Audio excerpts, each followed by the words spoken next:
Assalamualaikum warahmatullahi wabarakatuh. Kembali lagi dengan saya Leni Agus.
Oke, jadi sebelum saya menjelaskan apa sih SPAN PTKIN itu, cara mendaftarnya bagaimana, jurusannya bagaimana, sistemnya bagaimana, buat teman-teman yang belum subscribe channel ini, wajib untuk subscribe channel ini ya.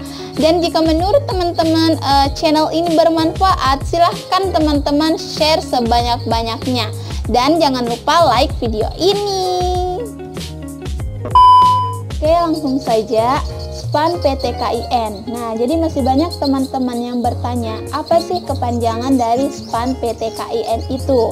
Nah, kepanjangannya yaitu Seleksi Prestasi Akademik Nasional Perguruan Tinggi Keagamaan Islam Negeri. Nah, jadi itu adalah kepanjangan dari SPAN PTKIN. Di mana SPAN PTKIN ini merupakan jalur undangan dari 3 kampus, 3 macam kampus. Yang pertama yaitu UIN, Universitas Islam Negeri. Yang kedua IAIN, Institut Agama Islam Negeri. Dan yang ketiga adalah Sekolah Tinggi Agama Islam Negeri. Nah, jadi SPAN PTKIN ini merupakan jalur undangan dari ketiga macam kampus yang saya sebutkan tadi. Dan di sini teman-teman tidak dites ya, namanya juga jalur undangan. Jadi hanya memasukkan nilai rapor teman-teman mulai dari semester 1 hingga semester 5. Oke, lanjut bagaimana cara mendaftar SPAN PTKIN. Nah, sebelum kita sebagai siswa mendaftar SPAN PTKIN, terlebih dahulu teman-teman harus meminta user dan password kepada pihak sekolah. Karena sebelum kita mendaftar SPAN PTKIN, sekolahlah terlebih dahulu yang harus mendaftarkan sekolah kalian untuk mendaftar SPAN PTKIN di kampus tersebut.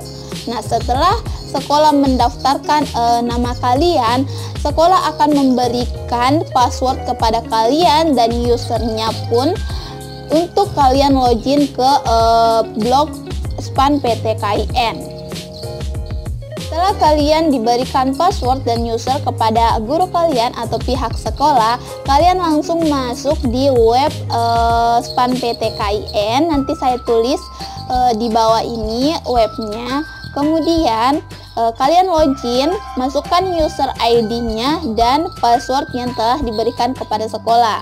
Kemudian setelah masuk di webnya, kalian mengisi biodata, mengunggah foto, memilih program studi, mengunggah prestasi lain yang mendukung dan melakukan finalisasi pendaftaran online. Nah, di sini mengisi biodata seperti saya kemarin itu, kalian harus menuliskan nama kalian, tempat tanggal lahir, alamat kalian, kemudian nama orang tua, penghasilan orang tua, pekerjaannya, alamatnya, pokoknya semua biodata kalian harus lengkap kalian tulis di bagian biodata. Kemudian mengunggah foto. Nah, di sini kalian juga harus mengunggah foto kalau saya tidak salah kemarin itu harus berlatar merah atau biru dan ukurannya itu 3x4. Nah, itu harus kalian unggah di biodata itu. Kemudian juga ada ukuran yang maksimal. Pokoknya kalian tidak boleh foto kalian itu tidak boleh lebih dari 1 MB. Kemudian memilih program studi. Nah, program studi ini kemarin saya bisa memilih 3 program studi dan 2 kampus. Namun sekarang tahun 2020 setelah saya searching ternyata hanya bisa memilih 2 kampus dan 2 juga prodi. Kemudian mengunggah prestasi lain yang mendukung. Nah, maksudnya di sini misalnya sewaktu SMA kalian mengikuti lomba dan kalian menang, memiliki piagam atau sertifikat, kalian bisa memasukkannya. Tapi kalian ubah dulu ke dalam bentuk PDF. Nah, ke dalam bentuk file. Kemudian kalian unggah. Di situ ada bagian prestasi. Jadi kalian masukkan di situ.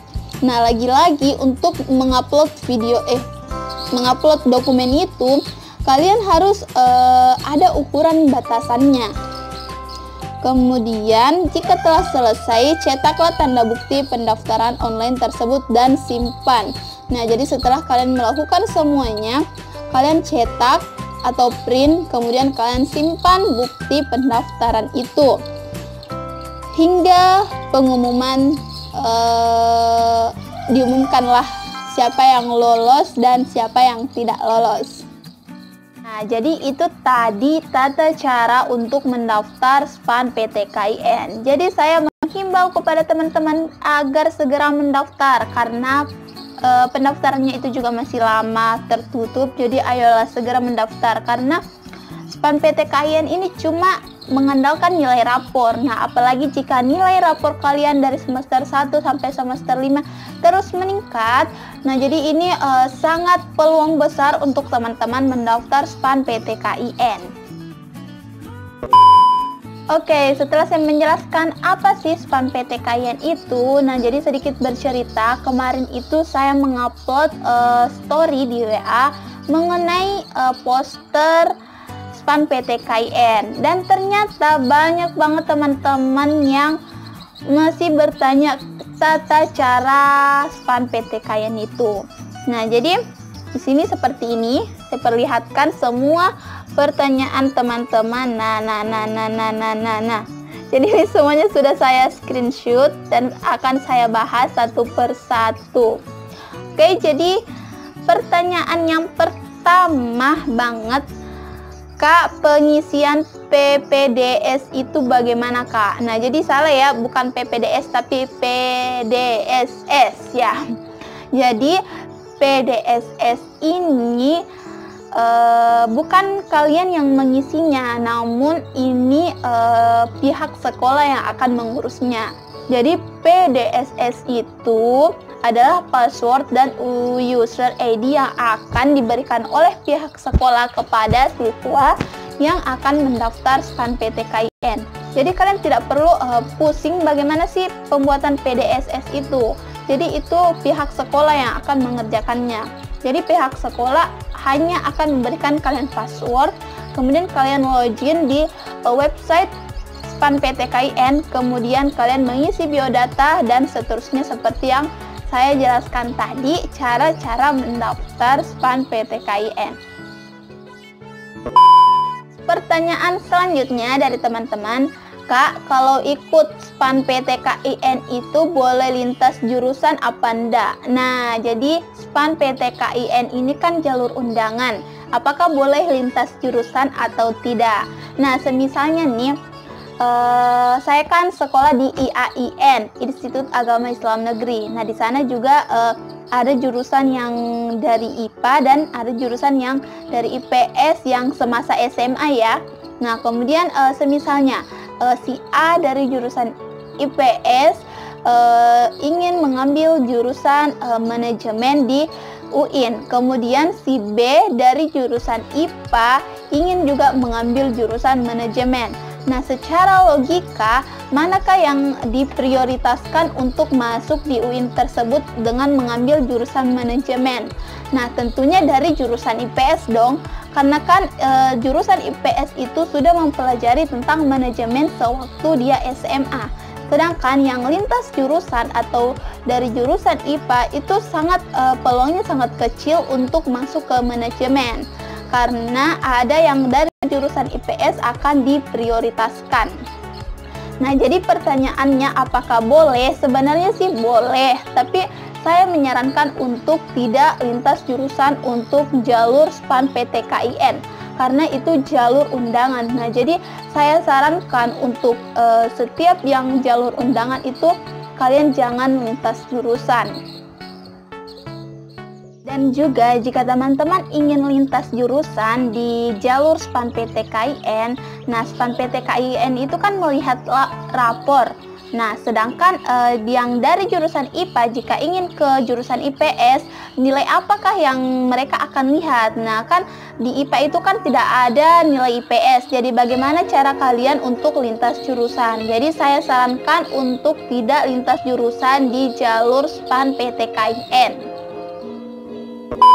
Oke, next pertanyaan dari Putri Anggraini. Nah, jadi ini kontaknya saya save ya. Yang mau save kontak saya silahkan chat saya, nomornya bentar ya. Nomor saya yaitu silahkan ditulis yang ingin saya save back jika ingin berteman dengan saya di WA, yaitu 0882 4785 4631 ya, tukaran WA. Oke, lanjut. Yang mau saya save back silahkan chat saya, dan yang mau tanya-tanya tentang kampus, tentang tata cara mendaftar ini itu silahkan chat saya. Oke, langsung pertanyaan ke Putri Anggraini. Kalau daftar PTKIN masih bisa daftar SBM tidak Kak? Terus seleksi SPAN PTKIN itu gimana Kak? Nah, jadi begini, SPAN PTKIN dan SBMPTN itu berbeda teman-teman. Jadi jika kalian mendaftar SPAN PTKIN, kalian tentu juga bisa mendaftar SBMPTN dengan syarat jika kalian telah lolos SPAN PTKIN itu kalian bisa mengambilnya atau tidak, kemudian mendaftar di SBMPTN. Jadi kemarin saya juga itu mendaftar SPAN PTKIN, saya mendaftar SNMPTN, saya mendaftar SBMPTN, saya mendaftar UMPTKIN. Pokoknya semua pendaftaran itu saya daftar semua, dan alhamdulillah ada yang lolos dan ada yang tidak. Oke, nah jadi kalau mendaftar PTKIN apakah masih bisa mendaftar SBMPTN-nya? Jadi jawabannya bisa, sangat bisa. Kemudian terus seleksi SPAN PTKIN itu gimana Kak? Nah, jadi ini SPAN PTKIN ini hanya nilai rapor. Kita hanya memasukkan nilai rapor ketika kita mengisi biodata. Kita mengisi nilai rapor, nama kita, nama orang tua, foto kita ya. Kemudian di situ ada harus latar merah kah, latar biru, ada kapasitasnya maksimal 1 MB. Kemudian setelah itu kalian print bukti pendaftarannya. Oke, yang pertama tadi maaf saya tidak sebutkan namanya. Pertanyaannya ya, yang pertama tadi itu pertanyaan dari Anissa ya. Kemudian yang kedua dari Hansa, dan yang ketiga tadi terakhir dari Putri Anggraini. Nah, jadi buat teman-teman yang mau bertanya silahkan WA saya, nomor saya tadi telah saya sebutkan, dan kalian bisa komen di bawah apalagi yang kalian tidak paham tentang SPAN PTKIN sebelum waktunya tertutup atau pendaftarannya tertutup. Oke, nah jadi ini pertanyaannya masih banyak. Tunggu part 2 dari video ini, saya akan membuat part yang kedua. Tapi jika masih ada yang bertanya, part ketiga masih ada 4, 5, 6 sampai pertanyaannya habis, sampai teman-teman paham betul apa sih SPAN PTKIN itu. segitu dulu video kali ini mengenai SPAN PT KIN. Jika masih ada yang ingin ditanyakan, sebenarnya masih banyak sih, tapi saya potong dulu videonya. Bukan potong, maksudnya saya bagi videonya menjadi 2 part karena terlalu panjang, nanti kalian bosan melihat muka saya, wajah saya. Jadi saya bagi menjadi 2 part. Yang masih punya pertanyaan silahkan komen di bawah cepetan ya, karena jika lambat pertanyaan kalian apa ya. Oke lah, pokoknya begitu. Oke, buat teman-teman yang belum subscribe channel ini, kalian harus subscribe channel ini agar channel ini berkembang, berkembang lah pokoknya. Dan jika menurut kalian channel ini bermanfaat, silahkan share ke grup kalian agar teman-teman yang lainnya juga mengetahui apa sih SPAN PT KIN itu. Tunggu video SPAN PT KIN ini yang kedua. Oke, jangan lupa juga untuk like video ini. Sekian, wassalamualaikum warahmatullahi wabarakatuh.